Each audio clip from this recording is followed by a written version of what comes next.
Villa Escudero Ride sa Chao, Quezon by Moto Republic.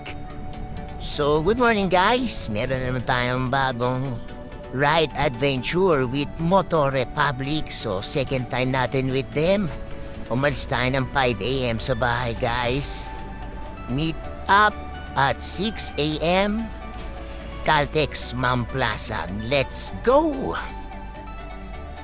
Ayan nga guys, at madilim pa, kaya chill ride muna tayo guys.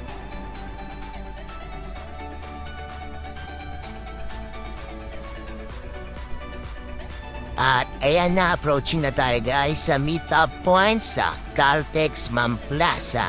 Let's go! Marami na rin early birds guys, so meron tayong makakasama magantay.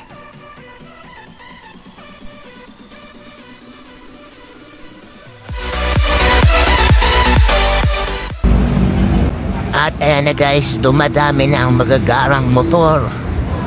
You know, grabe kagaganda ng mga motor dito guys. Di kayo magsasawang paulit-ulit silang tignan. At mababait din ang mga bago nating nakikilala mga riders guys. Almost 200 pala guys ang participants nitong ride na to guys. Kaya ang ginawa ni Moto Republic guys ay gumawa sila ng groupings. At may nagli-lead per group. Marami ring subgroups at grupo na nag-join sa ride na to guys. Ang ganda talaga ng mga bikes nila guys. At ang pupogi ng mga may-ari at members ng Moto Republic. Ilan po sinabi? Ayoko ng balik. At ayan na nga guys, kompleto na ang aming group. So take off time na kami guys. Let's go!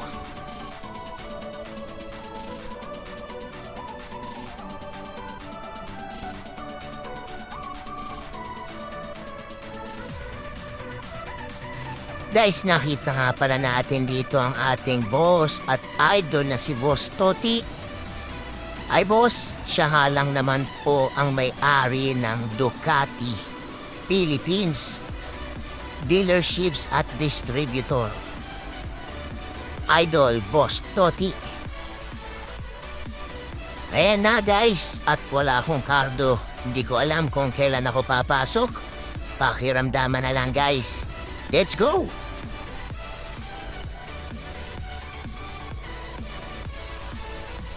Medyo ang mga ka-group natin dito guys ay mga veteran riders. Medyo matutulin sila guys para sa aking baguhan. Good luck sa akin guys.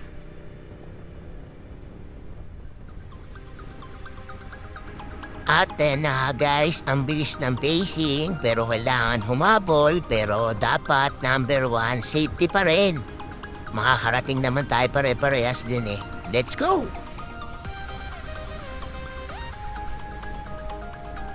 Estimated time siguro natin dito guys, mga 1.5 to 2 hours. Depende sa traffic na madadaanan natin sa bayan-bayan.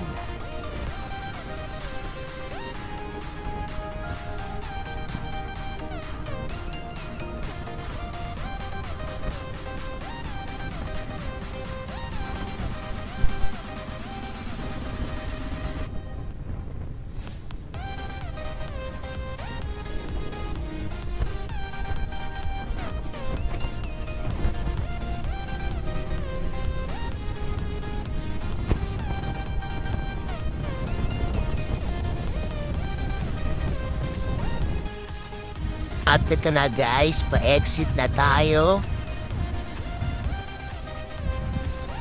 Sana gumana ang aking RFID, kung hindi nasa backpack siya. Sana gumana. Yes sir, gumana po ang ating RFID. So guys, wait muna tayo dito sa ating mga groupmates. At na sila, let's go.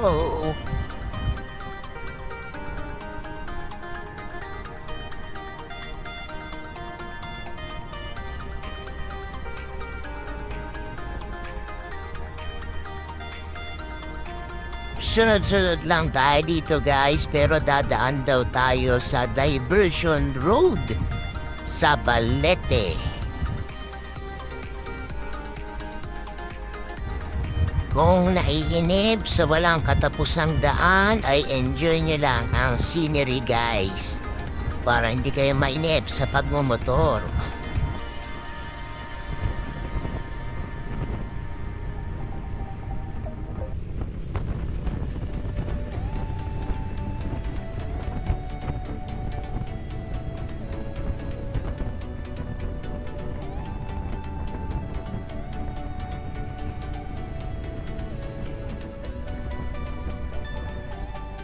Siya pala si Sir Eric, ang aming lead.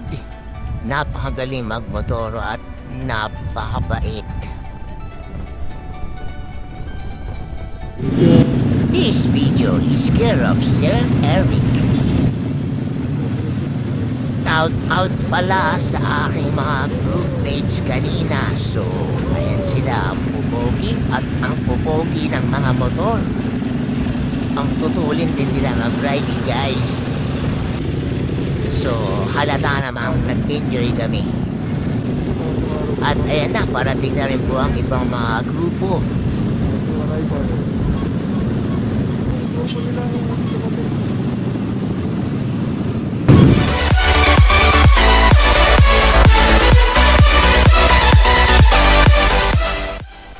At ito na guys, papasok na tayo sa compound ng Villa Escudero. Medyo hindi sementado ang daan, pero okay naman sa ating multistrada.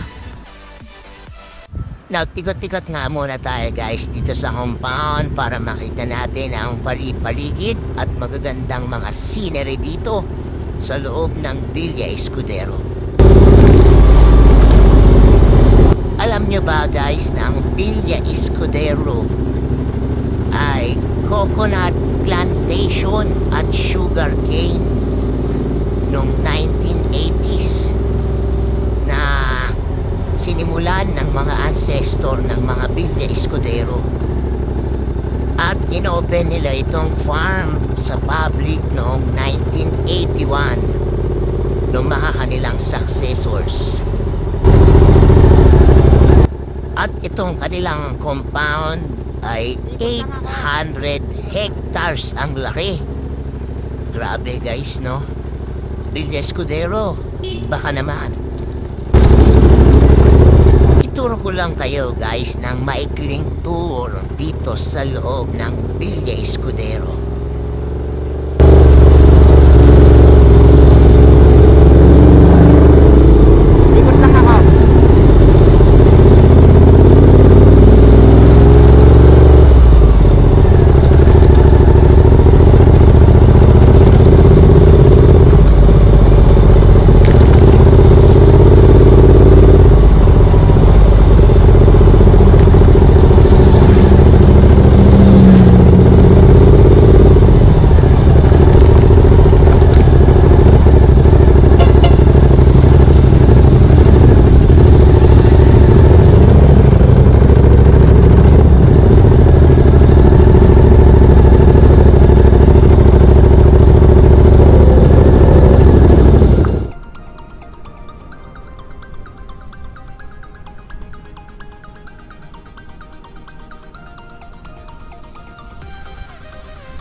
Guys, balik na tayo dito sa ating breakfast buffet.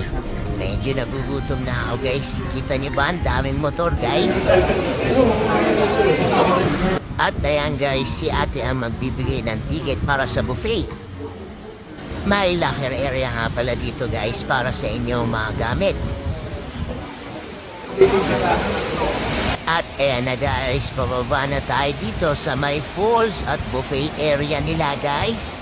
Nagpalit na pala tayo ng tsinelas guys dahil lulubog tayo doon sa mesang may dumadaloy na tubig sa paanan.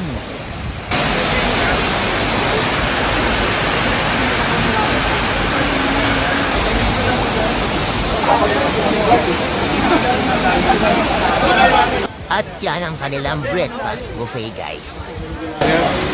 Kumain natin din. First time natin ang ganitong experience, guys.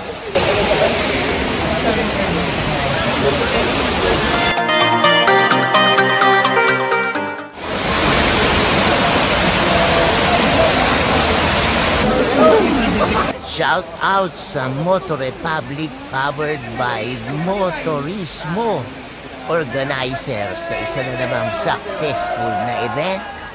Salamat po.